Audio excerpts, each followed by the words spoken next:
Assalamualaikum warahmatullahi wabarakatuh. Alhamdulillah wa billah wa la haula wa la quwwata illa billah amma ba'du.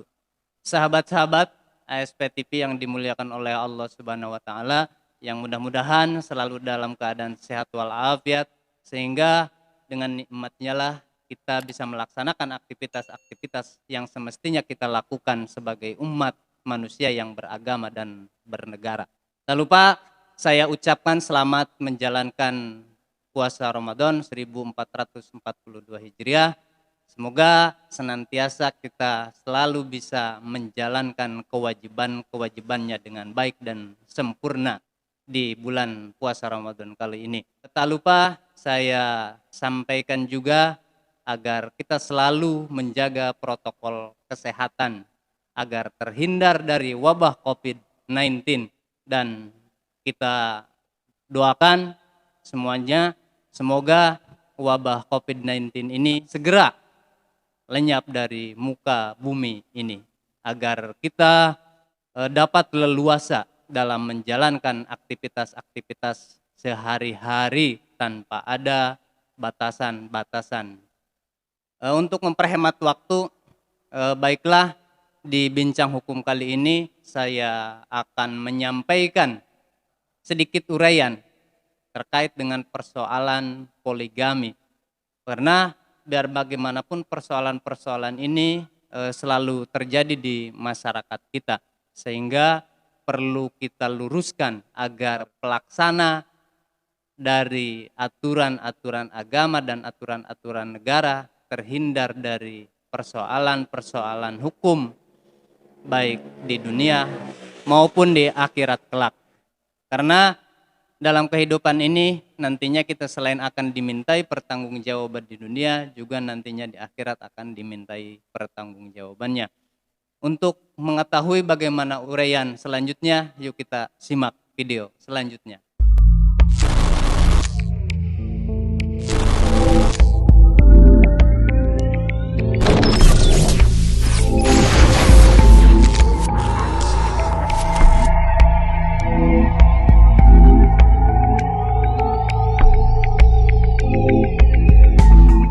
Poligami berdasarkan Undang-Undang Nomor 1 Tahun 1974, perubahan atas Undang-Undang Nomor 16 Tahun 2019, dan kompilasi hukum Islam juga dijelaskan. Pada dasarnya, sesuai dengan ketentuan Undang-Undang Perkawinan Pasal 1, perkawinan adalah ikatan lahir batin antara seorang pria dengan seorang wanita, dengan tujuan membentuk keluarga atau rumah tangga yang bahagia dan kekal berdasarkan ketuhanan yang Maha Esa. Jadi berdasarkan ketentuan tersebut jelas asas hukum Indonesia yaitu berasaskan monogami. Apa itu monogami? Yaitu satu untuk satu, bukan satu untuk dua, tiga, dan seterusnya. Kemudian asas monogami ini dipertegas lagi di dalam Pasal 3 ayat 1 Undang-Undang Perkawinan. Sebagaimana penjelasannya bahwa seorang pria atau seorang suami hanya diperbolehkan memiliki seorang istri, dan begitu juga seorang istri hanya diperbolehkan memiliki seorang suami. Akan tetapi Undang-Undang Perkawinan memberikan pengecualian kepada suami yang akan beristri lebih dari seorang, sebagaimana dijelaskan pada pasal 3 ayat 2 Undang-Undang Perkawinan. Pengadilan dapat memberikan izin kepada seorang suami yang akan beristri lebih dari seorang apabila dikehendaki oleh para pihak atau pihak-pihak yang bersangkutan. Dalam hal seorang suami akan beristri lebih dari seorang, maka ia harus mendapatkan persetujuan dari pengadilan di daerah tempat tinggal masing-masing. Setidaknya ada dua komponen syarat yang harus dipenuhi oleh si suami yang akan beristri lebih dari seorang. Komponen yang pertama adalah syarat alternatif. Syarat alternatif ini tertuang di dalam pasal 4 Undang-Undang Perkawinan, yang mana pengadilan hanya akan memberikan izin kepada seorang suami yang akan beristri lebih dari seorang apabila Syarat yang pertama adalah istri tidak dapat menjalankan kewajibannya sebagai istri, yaitu dalam hal hubungan suami istri atau hubungan biologis. Syarat yang kedua adalah istri mendapatkan cacat badan atau penyakit yang tidak dapat disembuhkan. Seperti si istri berpenyakit HIV misalkan, HIV atau AIDS yang madaratnya sangat luar biasa terhadap keberlangsungan hidup si suami. Syarat yang ketiga adalah si istri tidak dapat melahirkan keturunan atau tidak dapat memiliki anak. Itu yang tertuang di dalam undang-undang perkawinan. Kemudian selain tertuang dalam undang-undang perkawinan, juga di dalam kompilasi hukum Islam juga dijelaskan di dalam pasal 57 kompilasi hukum Islam, yaitu pengadilan agama hanya akan memberikan izin kepada seorang suami yang akan beristri lebih dari seorang apabila si istri tidak dapat menjalankan kewajibannya sebagai istri, kemudian si istri mendapatkan cacat badan atau penyakit yang tidak dapat disembuhkan. Kemudian yang ketiga adalah si istri tidak dapat melahirkan keturunan. Nah, selain syarat alternatif, komponen yang selanjutnya adalah syarat kumulatif. Syarat kumulatif ini diatur di dalam Undang-Undang Perkawinan pasal 5 ayat 1, yaitu pengadilan hanya akan memberikan izin kepada seorang suami yang akan beristri lebih dari seorang apabila si suami tersebut yang akan mengajukan permohonan ke pengadilan agama itu memenuhi syarat-syarat yang sudah ditentukan berdasarkan Undang-Undang Perkawinan pasal 5 ayat 1, yaitu yang pertama harus ada persetujuan dari istri dan istri. Persetujuan ini sifatnya atau bentuknya tertulis. Selain tertulis, nantinya para pihak harus didatangkan di pengadilan untuk kemudian dipertegas bahwa para pihak tersebut sudah sepakat untuk melakukan poligami atau berpoligami. Syarat kumulatif yang selanjutnya adalah suami mampu mencukupi kebutuhan hidup istri dan anak-anak mereka. Kebutuhan dari sisi ekonomi tentunya akan terpenuhi. Nah, syarat kumulatif yang ketiga adalah adanya jaminan bahwa si suami akan berlaku adil terhadap istri dan anak-anak mereka. Jaminan ini juga nantinya bentuknya tertulis. Selain tertulis juga nantinya akan mendapatkan penilaian dari majelis pengadilan atau dari hakim pengadilan. Jaminan berlaku adil ini bentuknya yaitu dari sisi mengatur waktu dan isi dompet atau keuangan. Persetujuan yang dimaksud dalam ayat 1 huruf A pasal ini tidak berlaku bagi seorang suami apabila istri tidak mungkin dimintai persetujuan dan tidak dapat menjadi pihak dalam perjanjian, atau apabila tidak ada kabar dari istri sekurang-kurangnya 2 tahun, atau karena sebab-sebab lainnya yang perlu mendapatkan penilaian dari hakim pengadilan.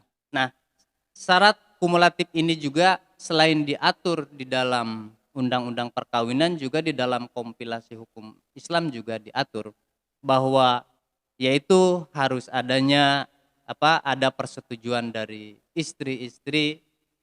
Kemudian selain ada persetujuan dari istri, juga adanya kepastian bahwa si suami akan berlaku adil terhadap istri dan anak-anak mereka pada saat terjadinya poligami. Dalam hukum Islam, pengaturan tentang poligami diatur di dalam kompilasi hukum Islam atau KHI. Ketentuan KHI menyangkut poligami tidak jauh berbeda dengan Undang-Undang Perkawinan, hanya saja di dalam kompilasi hukum Islam yaitu terbatas pada 4 saja, sedangkan di Undang-Undang Perkawinan itu tidak ada batasan. Sebagaimana dijelaskan dalam hukum Islam, pengaturan tentang poligami merujuk pada kompilasi hukum Islam. Ketentuan KHI menyangkut poligami tidak jauh dengan undang-undang perkawinan. Hanya saja di dalam kompilasi hukum Islam dijelaskan antara lain bahwa pria beristri lebih dari seorang hanya terbatas pada 4 orang saja. Selain itu juga si suami atau seorang pria untuk mempunyai istri lebih dari seorang, dia harus berlaku adil terhadap istri-istri dan anak-anak mereka pada saat terjadinya poligami. Sebagaimana dijelaskan dalam Al-Quran surat An-Nisa ayat 3 yang berbunyi, Bismillahirrahmanirrahim, wa in kiftum alla tuksitu fil yatama fankihu ma taba lakum minan nisa'i masna wa sulasa wa ruba fa in kiftum alla ta'dilu fawahidah. Fankihu, maka nikahilah perempuan yang Anda cintai, yang Anda sukai, 2, 3, dan 4. Apabila Anda tidak akan mampu berlaku adil, maka cukup pilih satu di antara mereka. Jadi entong loba gaya gitulah. Kalau memang tidak mampu, cukup satu. Nah kalau Anda mampu, mangga silahkan. Mau 2, 3, dan 4. Karena memang baik di dalam undang-undang perkawinan dan kompilasi hukum Islam itu memperbolehkan terkait persoalan poligami itu. Selain syarat-syarat tersebut di atas yang sudah diuraikan baik di dalam kompilasi hukum Islam maupun di dalam undang-undang perkawinan, ada syarat khusus bagi ASN, TNI, dan Polri, yaitu harus ada izin dari atasannya. Nah, ketika syarat-syarat tersebut sudah terpenuhi, baik syarat alternatif maupun syarat kumulatif, maka langkah selanjutnya atau mekanisme selanjutnya adalah mengajukan permohonan kepada pengadilan agama untuk kemudian mendapatkan penilaian dari hakim pengadilan. Ketika permohonan Anda cukup beralasan untuk melakukan poligami, maka nantinya pengadilan akan memberikan izin poligami terhadap Anda atau sahabat-sahabat semuanya. Terhadap putusan izin poligami atau tidak diizinkan, baik si suami maupun si istri bisa mengajukan banding atau kasasi, karena ini bukan akhir dari sebuah putusan, ya. Jadi itu saja mungkin yang bisa saya sampaikan dalam kesempatan kali ini.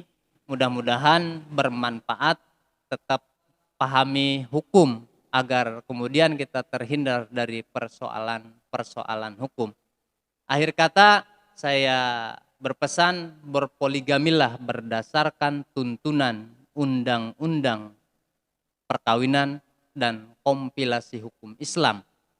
Nah, kalau Anda tidak mampu memenuhi sesuai dengan tuntunan undang-undang dan kompilasi hukum Islam, sebaiknya urungkan niat mulia itu. Karena nantinya yang akan terjadi bukan kemuliaan, malah penyesatan, seperti itu. Dan selain itu juga nantinya akan menimbulkan mafsadat bagi Anda, keluarga Anda, dan keturunan Anda. Akhir kata, akhirul kalam, wallahul jazilul hadi ila aqwamis sabil, Rabbana atina fid dunya hasanah wa fil akhirati hasanah wa qina adzabannar. Assalamualaikum warahmatullahi wabarakatuh.